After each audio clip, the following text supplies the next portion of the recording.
Bab 3. Kemana? 1.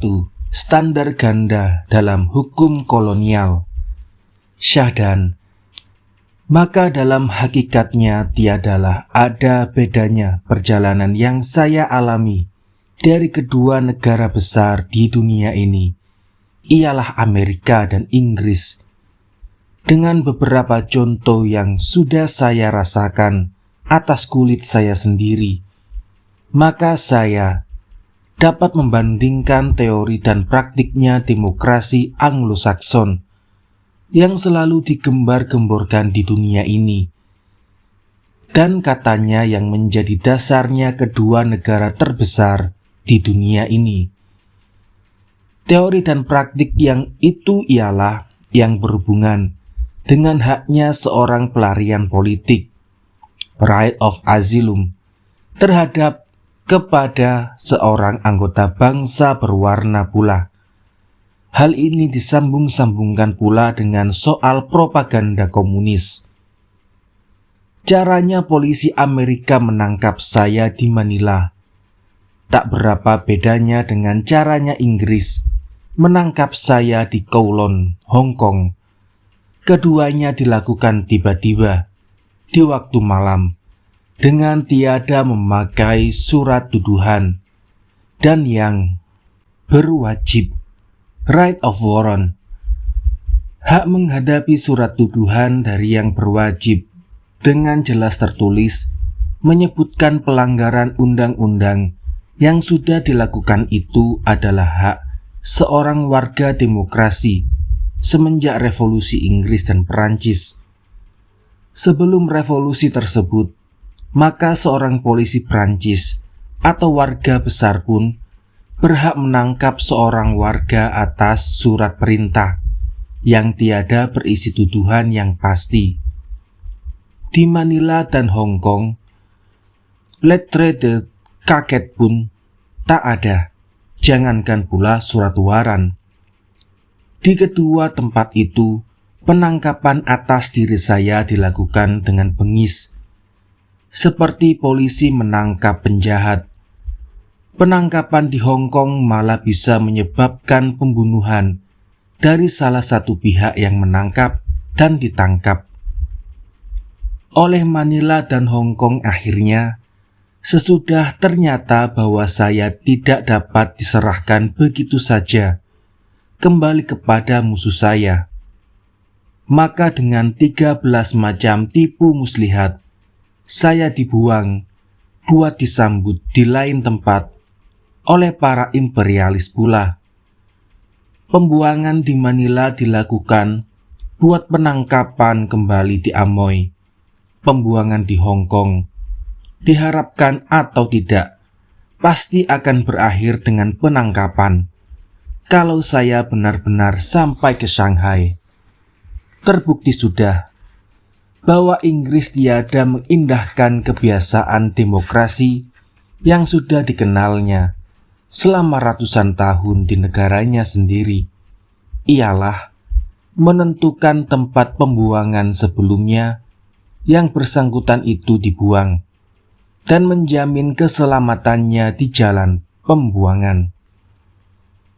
Terhadap hak manusia yang dijunjung tinggi oleh demokrasi Anglo-Sakson, seperti right of warrant, hak atas tuduhan, right of public trial, pengadilan umum, dan right of asylum, hak perlindungan buat seorang pelarian politik, maka Amerika terpaksa saja berlaku pura-pura demokratis karena pembelaan rakyat, pembesar, dan para pemimpin Filipina.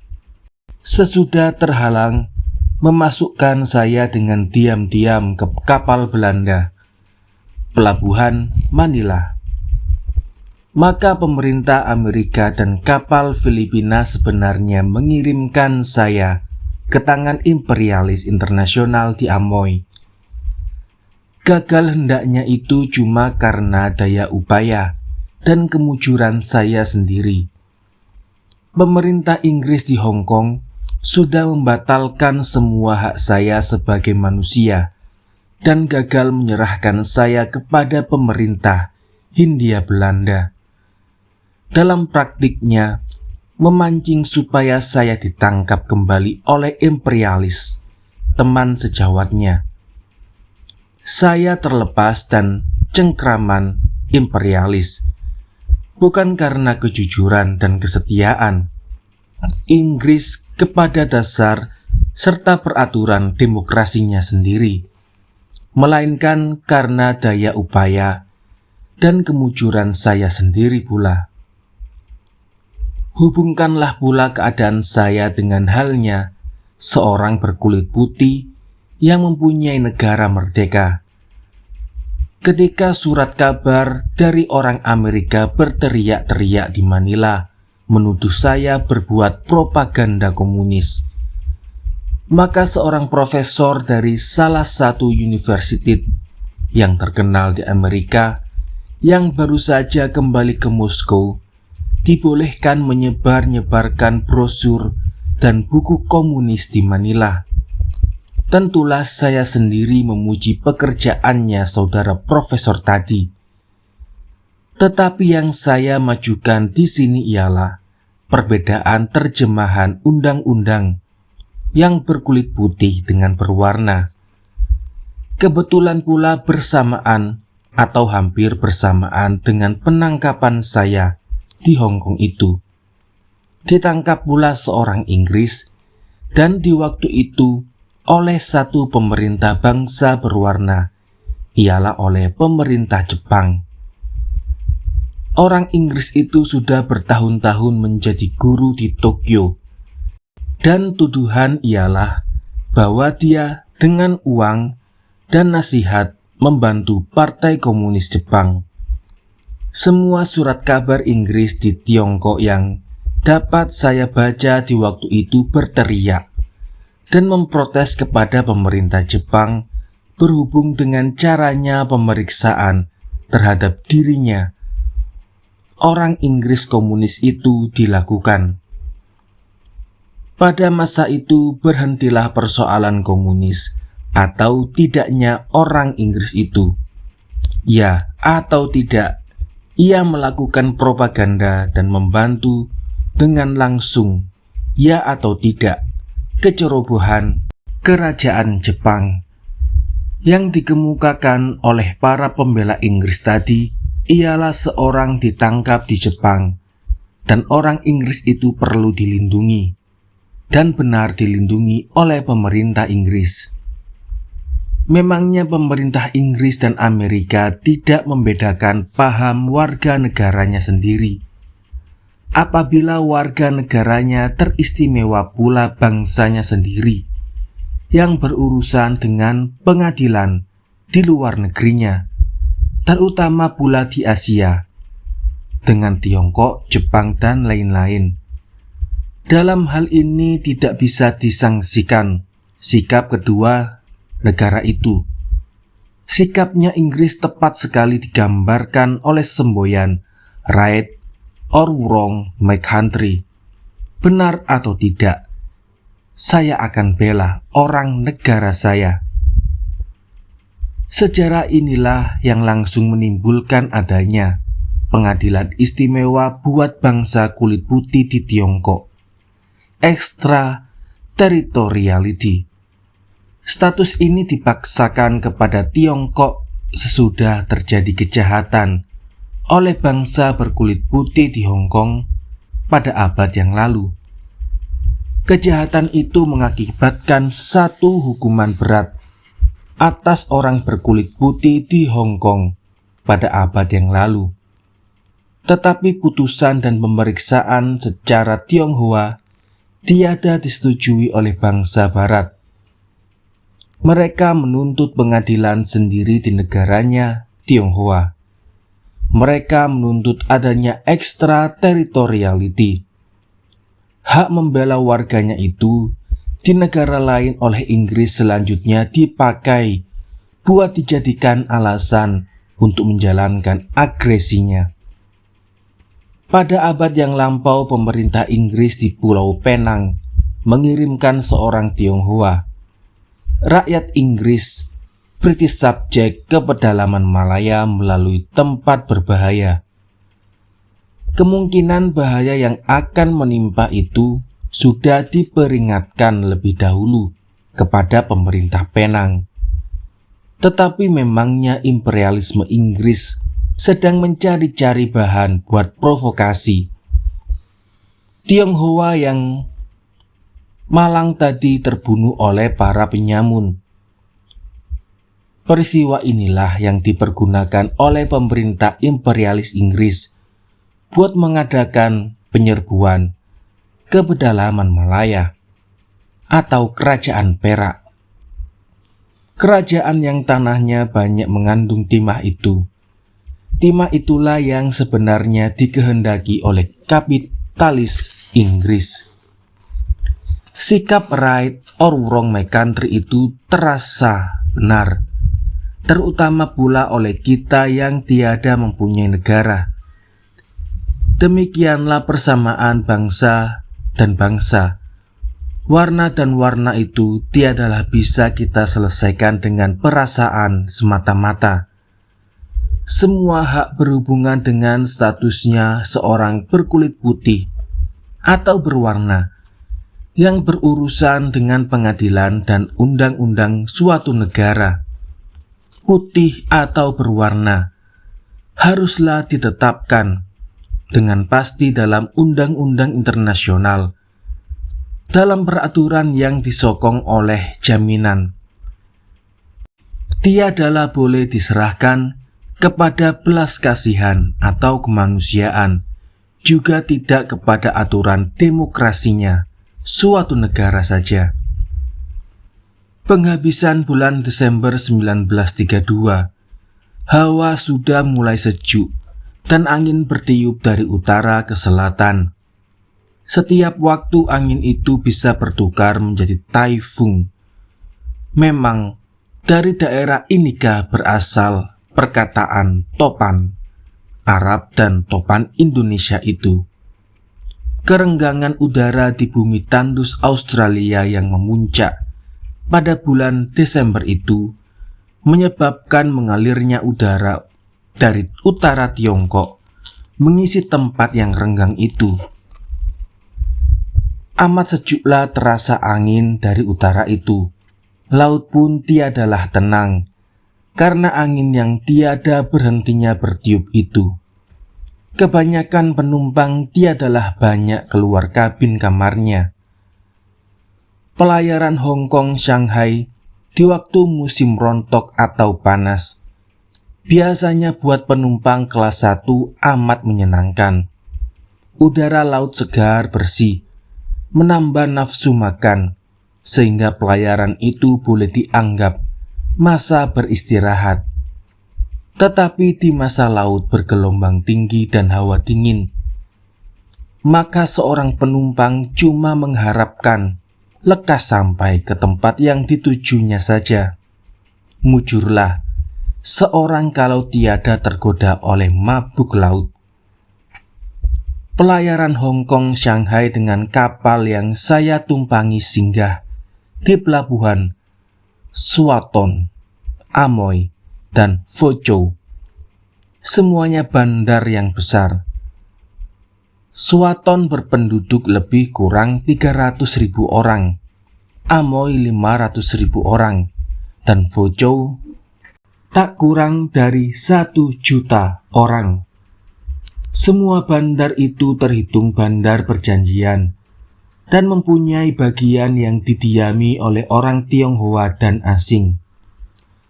Swaton adalah salah satu kota yang terbilang bersih dan maju. Banyak Tionghoa di sini yang beragama Kristen dan banyak yang pencarian hidupnya berhubungan dengan Siam. Sedikit sekali orang Eropa terdapat di sini. Tentangan Amoy sudah banyak sekali saya ceritakan. Bandar Fuzhou sudah pernah juga saya kunjungi. Kota ini mempunyai bagian Tionghoa dan bagian Eropa. Di Fuzhou makanan amat murah harganya dan terkenal baik masakannya. Pun buah-buahan banyak ragamnya dan lezat rasanya. Bukan tak ada kapal berlayar langsung dari Hong Kong ke Shanghai. Pelayaran langsung itu mengambil waktu cuma 2-3 hari saja. Sedangkan pelayaran kapal saya yang mengambil tempo lebih kurang seminggu lamanya.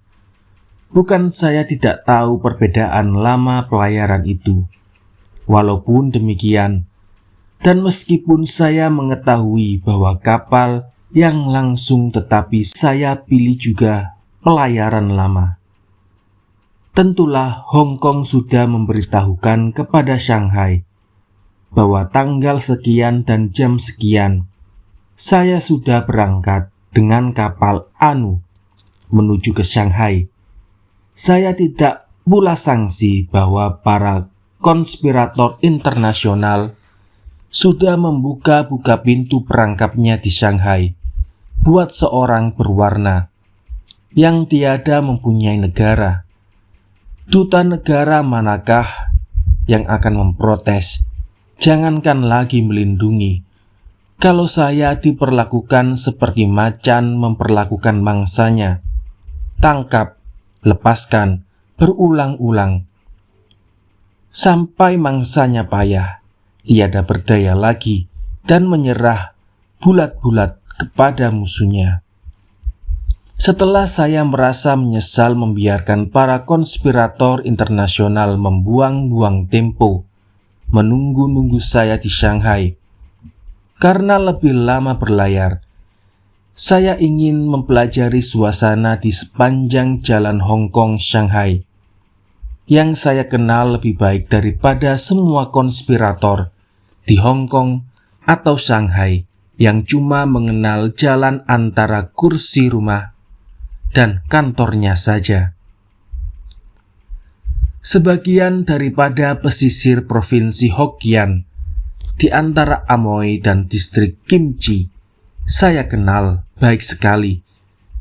Malah pesisir sepanjang Semenanjung tentang Witau yang sudah pernah saya sebut di atas, saya kenal seperti saya mengenal kampung saya sendiri.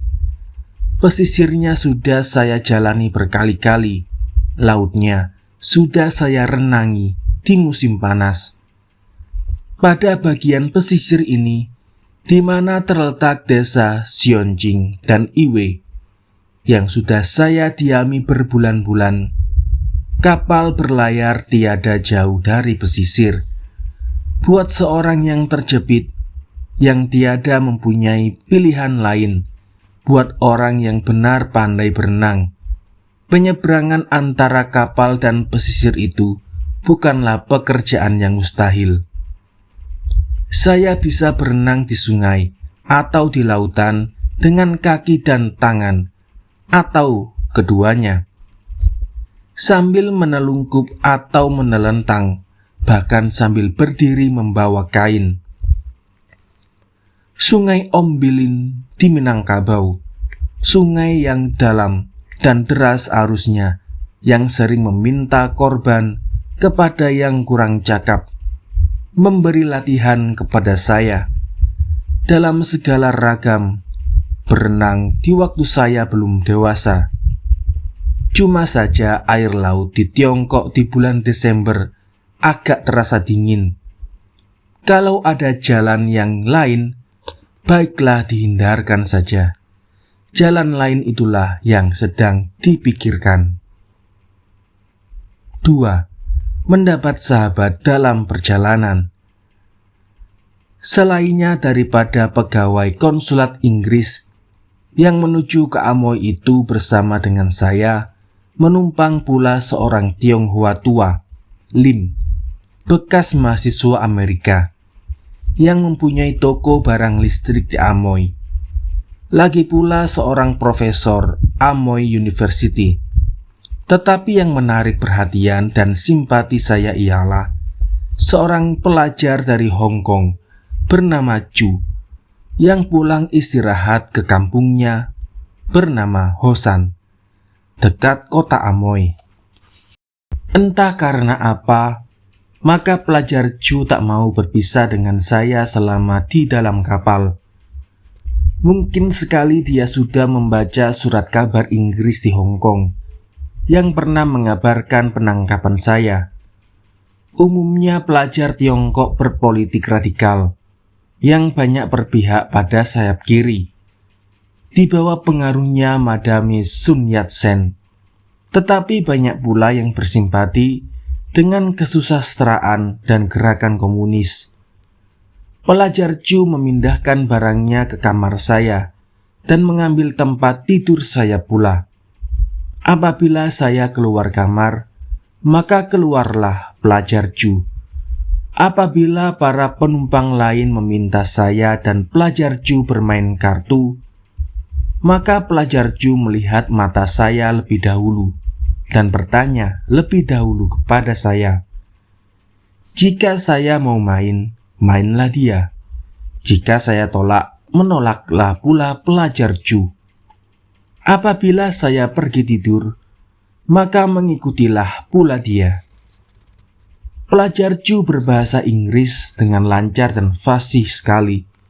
Dia baru saja tamat SMT Inggris di Hong Kong. Sekolah ini dipimpin oleh guru orang Inggris sendiri, dan pelajarannya terutama dalam bahasa Inggris terkenal baik juga. Pelajar Ju selalu meminta nasihat kepada saya, apakah dia akan terus belajar ke universitas apa tidak. Heran juga saya, kenapa dia meminta nasihat kepada saya, yang dia kenal baru dalam kapal saja. Kenapakah dia tiada menghampiri Tuan Lim atau Profesor Amoy University yang sama-sama berlayar ke Amoy? Menurut tingkah lakunya dan caranya berbicara, pelajar Ju adalah anak keluarga termasuk baik di Amoy. Bapaknya ialah Kompradori Hong Kong Shanghai Bank, cabang Amoy. Jadinya anak hartawan Tionghoa. Menurut firasat saya, tidak ada alasan bagi saya untuk mencurigai pelajar Ju. Tetapi memang ada 1-2 penumpang di atas dek yang kelihatan amat memperhatikan saya. Saya tak heran kalau mereka berhubungan dengan IS Inggris atau dengan konsulat Belanda. Bagaimanapun juga, saya juga mengawasi langkah saya dan mengawasi siapa saja yang berada di sekitar saya. Sesudah semalam lebih kapal berlayar, maka pada pagi hari sampailah kami ke pelabuhan Swaton. Di sini kapal berhenti setengah hari lamanya. Nanti sorenya pelayaran akan diteruskan ke Amoy. Akan naik daratkah saya di sini mempelajari suasana? Rupanya pelajar Ju tiada setuju saya naik ke darat. Entah apa sebabnya. Tetapi sesudah saya pertimbangkan baik buruknya, maka bersama Profesor Amoy University dan Tuan Lim, saya naik darat juga. Belum lagi berapa lama kami berada di daratan, maka di depan kami tibalah berhenti sebuah auto besar.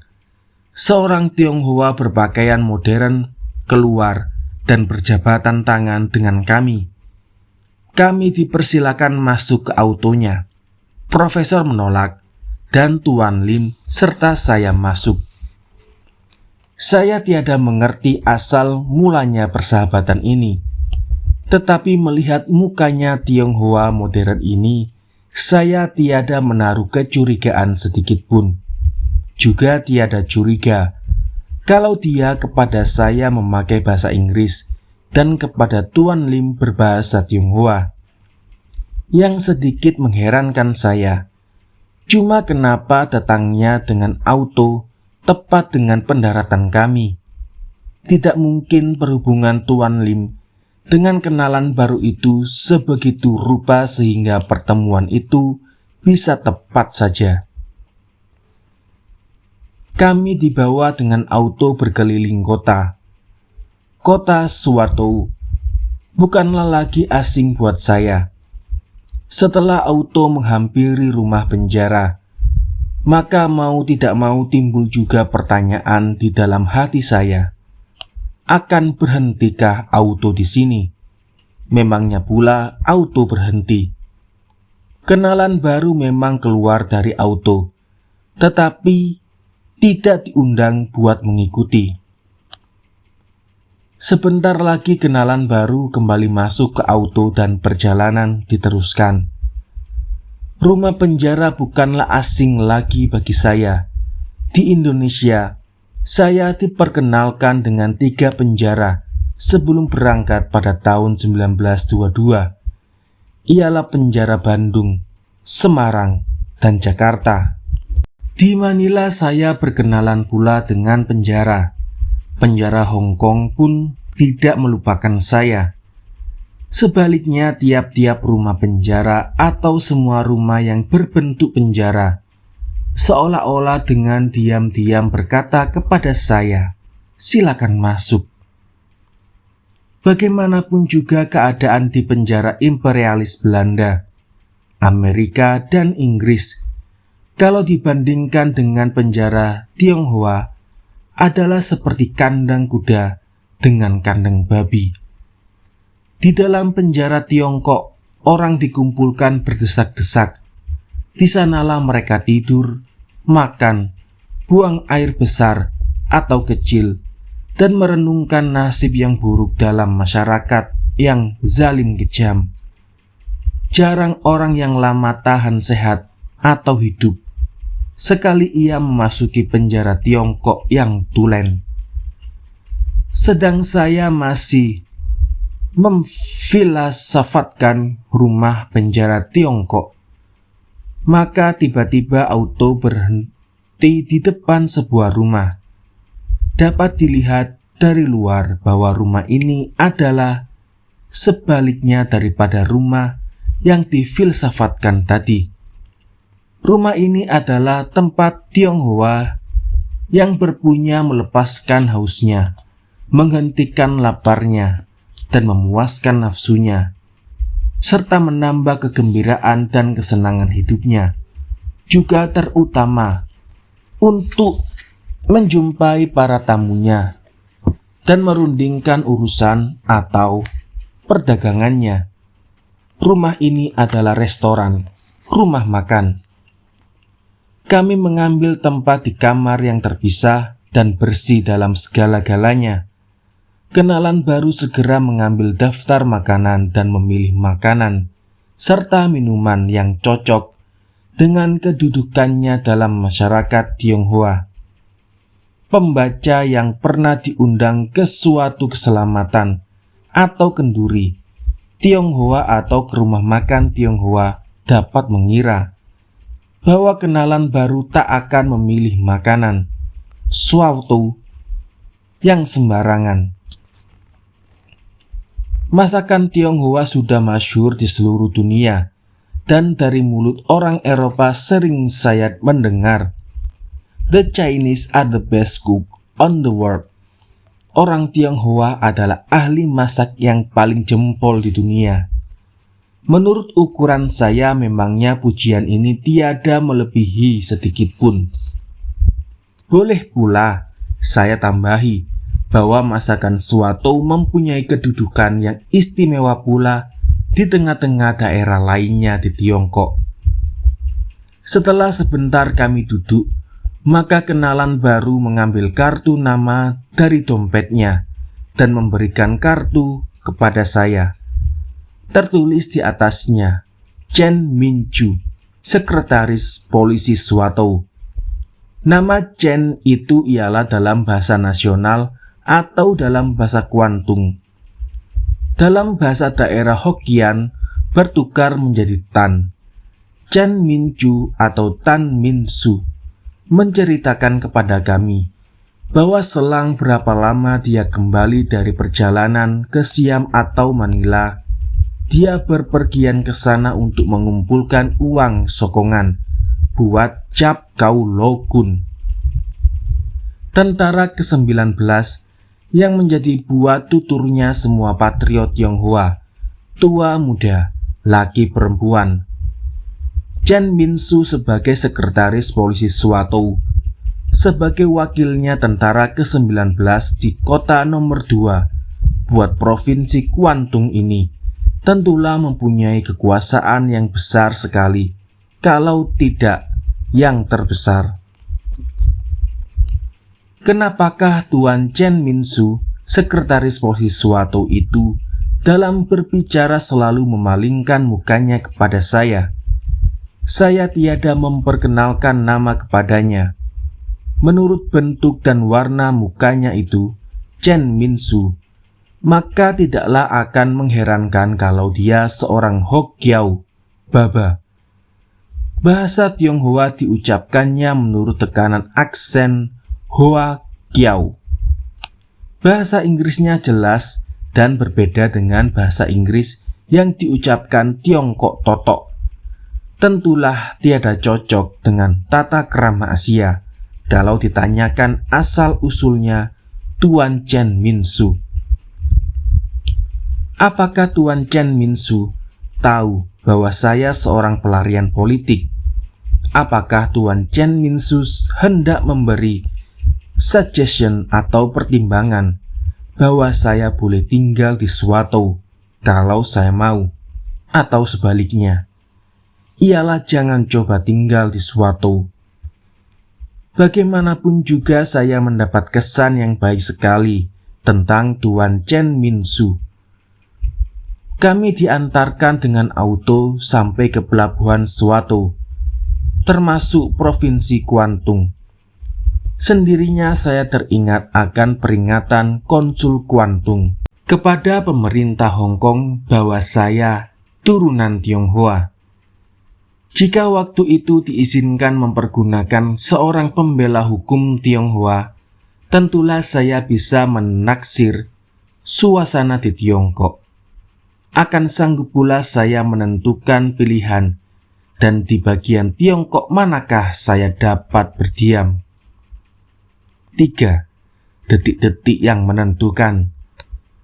Dengan bersenjatakan sedikit pengetahuan tentang Tiongkok atau Swatou, saya kembali masuk ke kapal. Ingin saya mengetahui bagaimanakah keadaan di Amoy dan provinsi Hokkien. Besok paginya kapal menurunkan jangkarnya. Kapal berlabuh di tengah-tengah Teluk Amoy, di antara Pulau Kulangsu dan Pulau Amoy. Kalau memakai sampan, maka dalam lebih kurang 10 menit kita bisa mendarat. Malam tadi pelajar Ju terus mendesak saya supaya berhenti saja di Amoy dan jangan teruskan ke Shanghai. Saya boleh menumpang di rumah keluarganya, menjadi temannya, katanya. Saya terus menolak, tetapi saya sudah masukkan barang yang penting ke dalam kantung. Koper baru berisikan pakaian dan buku yang baru saya beli sesudah perang Shanghai.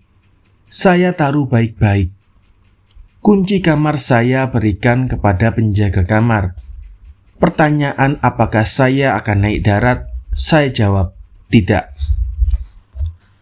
Saya diantarkan pelajar Ju ke kaki tangga yang menyinggung air laut. Kelihatanlah sebuah sekoci yang dengan cepat menuju kepada kami.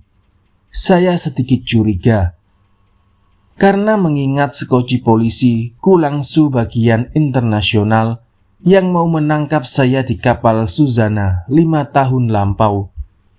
Kecurigaan saya hilang setelah pelajar Ju menerangkan kepada saya bahwa sekoci itu dikirimkan oleh Hong Kong, Shanghai Bank, buat menjemput dia. Seperti disebutkan di atas, bapaknya pelajar Ju ialah Compradore Bank tersebut. Sekocinya pelajar Ju sudah berdamping dekat tangga kapal kami. Pelajar Ju menarik tangan saya mengajak masuk ke sekocinya. Saya tolak dengan suara keras sambil menoleh ke bagian buritan kapal di atas dek. di mana berada 1-2 orang yang gerak-geriknya mencurigakan saya. Biarlah mereka sangka bahwa saya tak akan mendarat. Pelajar Ju terus mendesak saya menaiki skocinya, dan saya tetap menolak dengan kedua tangan di kantung celana, buat menunjukkan seolah-olah saya tidak mau naik darat. "Kalau tidak mau, I'm sorry, goodbye," kata pelajar Ju. Saya merasa sayang dan selamat tinggal. Tetapi setelah sekoci bertolak 1-2 hasta jaraknya dari kapal, maka sekonyong-konyong saya melompat masuk ke sekoci. Dalam lebih kurang 5 menit lamanya, sekoci itu sampai ke darat. Apabila saya menoleh kembali ke kapal, maka barulah saya melihat beberapa orang turun tangga dengan cepat dan memilih sampan yang berdayung mendekati kapal. Siapa yang pertama mendapatkan sampan, musuh atau tidak, pemburu manusia atau manusia biasa, tiadalah dapat saya pastikan. Saya tahu bahwa saya sedikitnya sudah 5 menit menang berlomba. Secepat-cepat sampan berdayung, tak kurang dari 1/4 jam lagi, barulah penumpangnya bisa mendapat. Jadi paling sedikitnya 20 menit saya mendapat. Vorsprung, percepatan, tempo. 4. Berkejaran dengan waktu. Waktu yang 20 menit itulah yang harus saya pergunakan untuk mendapatkan rumah tempat bersembunyi. Hotel tentulah tiada akan saya pakai. Segera saya pastikan lagi alamatnya pelajar Ju. Siapa tahu kalau nanti terpaksa dipakai. Saya katakan bahwa saya tak ada mempunyai urusan penting di Amoy.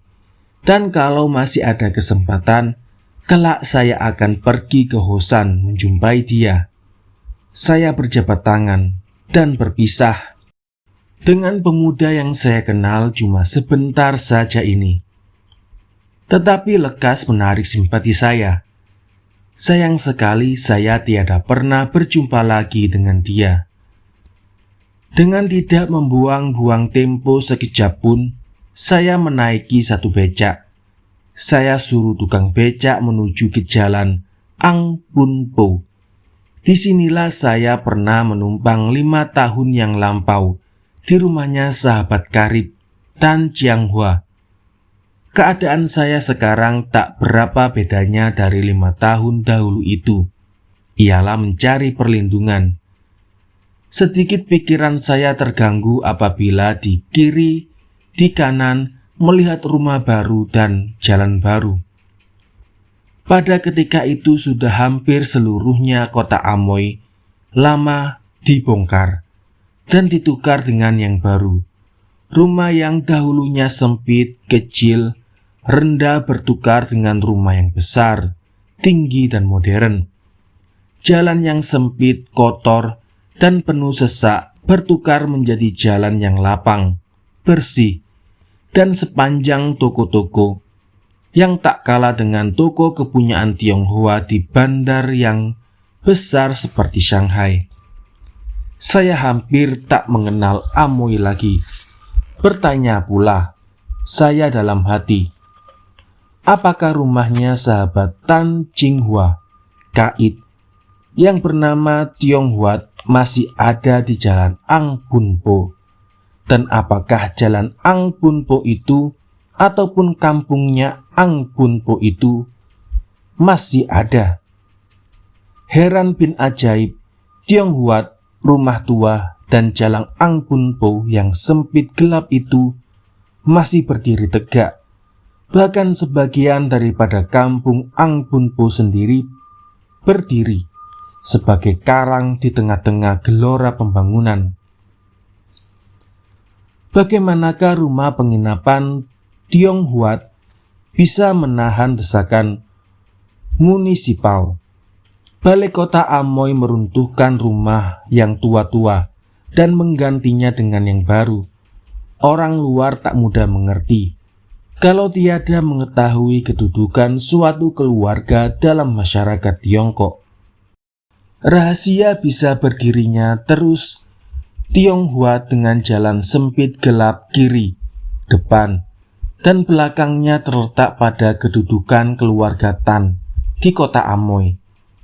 Kedudukan Tan di sampingnya keluarga Go, termasuk keluarga yang kuat kedudukannya di kota Amoy. Kemauan keluarga Tan tak bisa dibatalkan begitu saja. Kalau keluarga Tan bersatu mempertahankan rumah tua lapuk dan jalan sempit gelapnya dengan bersama-sama dengan kampungnya, maka balai kota Amoy harus berhati-hati sekali dan berpikir panjang benar sebelumnya ia menjalankan kemauannya. Hasilnya seperti disebutkan di atas. Tionghoa berdiri terus dengan segala kemegahan menentang pembaruan, kecuali kalau balai kota Amoy sanggup memberi ganti yang besar dan disetujui pula oleh yang punya rumah. Tiada lain jalan baginya daripada membiarkan usang berdiri terus di tengah-tengah kota yang baru. Saya memperhentikan becak dan segera memasuki kamar bawah yang gelap dan terus naik ke tingkat ketiganya, Tionghoa. Tidak berapa lama saya menunggu, maka sahabat Kaid, Tan Jianghua pulang. Saya ceritakan keadaan saya dan kami memutuskan supaya selekas-lekasnya saya pergi ke desanya Kaid. Ialah desa Iwe, berdekatan dengan desa Sionjiang yang saya diami 5 tahun lampau. Yang menjadi persoalan ialah apakah saya akan mengambil jalan darat atau laut. Satu-satunya yang mempunyai keberatan dan keuntungan. Akhirnya diputuskan saya akan mengambil jalan darat. 5. Menyingkir ke desa Iwe. Perjalanan di darat ini seperti perjalanan di laut, mengambil tempo 12-14 jam. Selainnya ada penyeberangan laut yang mesti dilakukan antara Pulau Amoy dengan benua Tiongkok. Maka perjalanan Amoy ke desa Iwe dilakukan dengan autobus. Perjalanan itu melalui kota Chibi, Tanghua, Behang, Suato, Anhai, Xiujai, dan Gongji. Semuanya kota tersebut tiada berapa besar penduduknya kalau dibandingkan dengan penduduk di kota-kota besar di Tiongkok seperti Shanghai, Hankou, Kanton, dan lain-lain yang mempunyai penduduk dihitungan dalam jutaan. Tetapi kalau dibandingkan dengan kota-kota di Indonesia, maka isinya kota-kota Tionghoa yang tidak pernah kita pelajari di bangku sekolah kita itu mengherankan. Kota Yogyakarta di masa Hindia Belanda baru mempunyai penduduk 200.000 lebih. Tetapi penduduk Tionghoa lebih daripada 300.000 orang. Kota-kota lain berpenduduk antara 100.000 dan 200.000 orang. Di antara Behang dan Suatou, ada satu desa dekat suatu bukit yang kalau saya tidak salah bernama Soa Ia Nia. Desa ini kesohor jahat dan menakutkan penduduk sekitarnya. Pada pendakian bukit itu, di mana orang ataupun autobus terpaksa memperlambat perjalanannya, maka para penyamun ini sangat nekat. Katanya mereka ialah bekas serdadu. Sebab jalan yang saya lalui itu selalu saja diancam penyamun. Maka tentara ke-19 didatangkan di sana buat melakukan pembersihan. Buat ini maka diadakan peraturan surat pas. Semua orang yang lalu diwajibkan memakai pas. Barang siapa yang singgah bermalam di dalam suatu tempat diwajibkan memberitahukan hal ini lebih dahulu kepada kepala tempat itu. Tentara ke-19 berlaku streng, keras sekali. Pada permulaan pembersihan dilakukan, maka banyak orang yang lalu atau penumpang yang tiada mempunyai keterangan yang cukup ditembak mati di tempat itu juga. Taktik yang dijalankan tentara ke-19 ialah taktik menakuti. Memangnya kalau tidak begitu, tak mungkin lekas bisa diadakan pembersihan. Tentulah ada pula keburukan taktik yang semacam itu. Ada kalanya terjadi orang yang tidak bersalah, tetapi tidaklah mempunyai surat keterangan, karena memangnya tidak mengetahui perintah, atau orang dan desa lain tiada mempunyai kenalan di tempatnya bermalam, ditembak mati. Maklumlah tentara ke-19 terdiri dari orang Kuantung yang tiada mengerti bahasa Hokkien. Di antaranya mereka banyak tidak mengerti bahasa Tiongkok nasional, sedangkan mereka biasanya harus pula berurusan dengan rakyat jelata di Hokkien yang tiada mengerti sepatah kata pun bahasa nasional atau Kueyu. Tiada bisa disangkal bahwa karena adanya yang terbunuh dengan tiada bersalah itu, kepopuleran tentara ke-19 menjadi sedikit berkurang. Tetapi tidak pula bisa disangkal bahwa tindakan keras itu perlu dilakukan dan nyata pula memberikan hasil yang memuaskan. Tentulah hasil yang kekal akan bisa didapatkan kalau perekonomian betul-betul diperbaiki. Hal ini tak mudah dilakukan.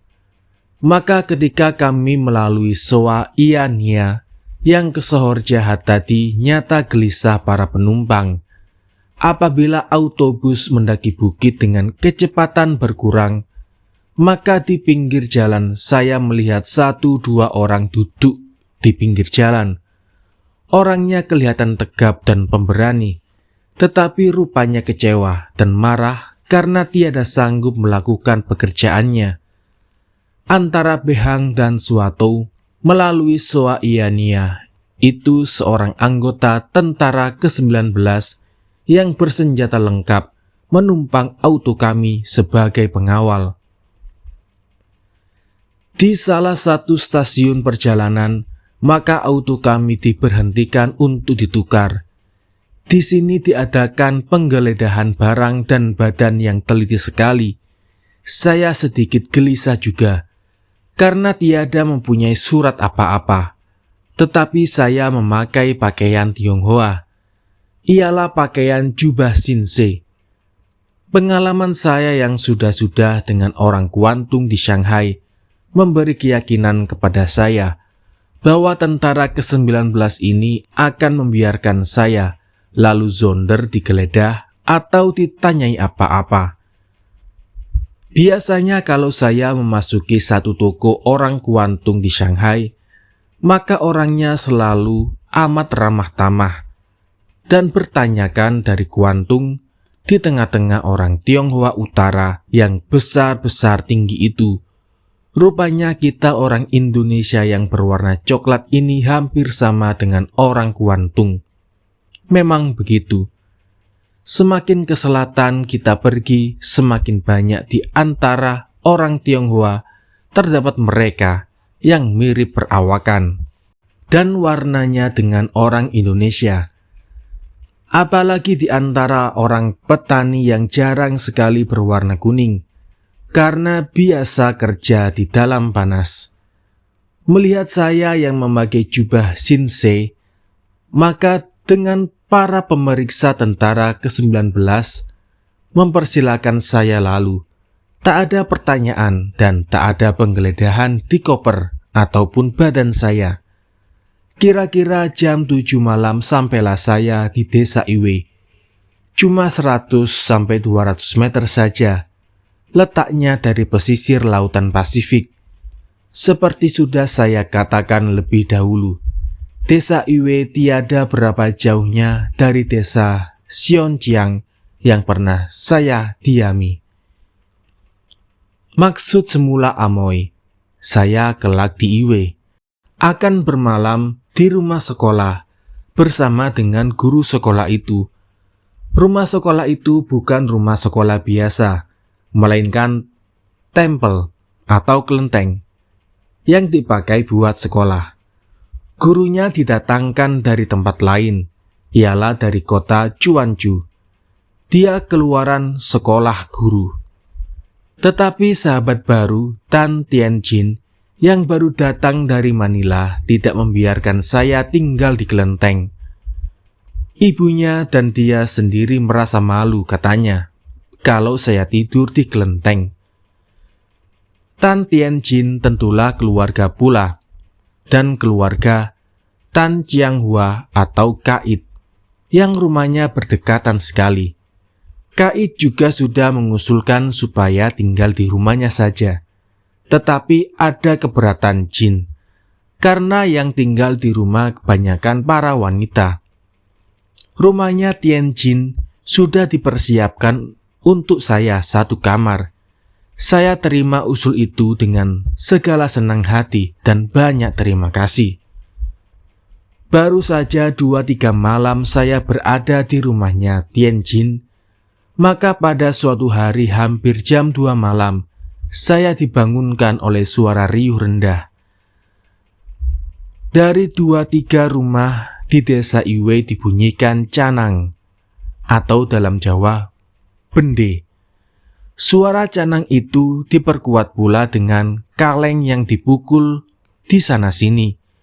Suara yang datang dari canang dan kaleng dipukul itu ditambah pula dengan suara manusia yang berteriak-teriak, mengatakan bahwa Tohui, bandit datang menyerang rumah Kait. Dan rumah kami sudah lama diperhubungkan dengan tali yang bisa menggerakkan kaleng berisi batu di kedua ujungnya. Maksudnya ialah untuk saling memberi peringatan. Riuh sekali bunyinya kaleng berisi batu ini setelah talinya ditarik. Siapakah yang tidak bangun mendengarkan suara canang, kaleng yang dipukul, kaleng berisi batu yang ditarik-tarik, campur aduk dengan suara manusia yang berteriak-teriak. Saya bangun dan keluar kamar menjumpai Tianjin yang sedang berkumpul dengan beberapa lelaki lain di rumah kami. Mereka ini semuanya memegang senjata api. Saya segera disuruh kembali tidur ke kamar. Permintaan saya supaya bisa ikut serta ditolak mentah-mentah. Memangnya saya seorang asing yang memberatkan siasat pembelaan saja. Para Tohui tentulah pula akan menyangka bahwa saya adalah seorang kaya dan Nanyang yang harus dicabut bulunya habis-habis. Tembak-menembak habis-habisan jarang dilakukan oleh penyerang dan yang diserang. Penyerangan itu biasanya dihabiskan dengan perundingan dan konsensi yang besar atau kecil menurut besar kecil kantung yang diserang dan lemah kuatnya pertahanan. Demikianlah pula besok harinya, saya mendengar kabar bahwa penyerang malam hari itu berakhir dengan perundingan disertai $3.000. Pembayaran ongkosnya para Tohui. Harus dimengerti bahwa para Tohui datang dari tempat yang agak jauh letaknya dan mempunyai tentara tak kurang daripada 100 orang banyaknya. Lagi pula tak boleh dilupakan bahwa pihak yang diserang ialah orang kaya baru datang dari Lam Yu dan Luzon, Manila. Kekayaannya itu tak dapat disembunyikan dengan perundingan. Bukti yang nyata bagi para Tohui ialah si terserang itu sedang membuat rumah batu yang besar dan bagus. Kerugian jiwa tak ada di waktu itu, tetapi tuan rumah terpaksa mengubah rencana rumahnya, dikurangi besar dan bagusnya. Kemalangan itu berlaku di dekat sekolah kelenteng yang hampir saja saya tempati. Kata guru kepada saya bahwa mujur juga saya tak jadi tinggal di sana, karena para Tohui juga masuk ke dalam sekolah untuk memeriksa harta benda di sana. Setelah mereka mengetahui bahwa yang tinggal di sana cuma seorang guru bantu dengan gaji $20 sebulan, ialah kalau uang sokongan datang dari Luzon. Maka para Tohui juga mengambil kesimpulan, mana bisa mendapatkan telur kucing. Tetapi akan lain halnya kalau saya di sana, kata sahabat guru. Anehnya pula lebih dari 10 pengawal desa Iwe yang mengambil tempat di dalam kelenteng juga tak membuat perlawanan apa-apa. Mereka adalah pemuda penduduk Iwe sendiri dan dibayar dengan uang iuran. Mereka juga bersenjata lengkap. Alasan mereka ialah musuh jauh lebih besar. Overmacht, perkataan dalam bahasa Belanda yang kita kenal ketika bertekuk lutut menghadapi tentara Jepang. Sangat digembirakan oleh mereka pegawai Iwe ini bahwa mereka tiada kehilangan bedil sepucuk pun, tetapi mereka tiada menerangkan guna apa bedil itu disimpan. Lagi pula, tiada mereka terangkan apakah mereka kehilangan muka. Apa tidak? Di belakangan hari saya tak pernah melihat pengawal lagi dalam kelenteng itu. Mungkin para penduduk Iwe sudah berpendapat bahwa Met atau zonder tentara pengawal aman atau tidak buat Iwe, Sio Siang ialah podo wae alias sama saja. Dalam hal ini saya setuju dengan penduduk Iwe. Ingat saya di waktu itu pada Kikok ketika berada di Sionching.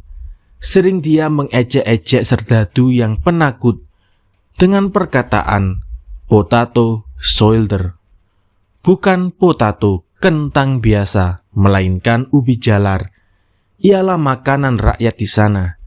Dalam bahasa Hokkien, ejekan itu berbunyi Han Chu Ping, prajurit untuk mencari makan semata-mata.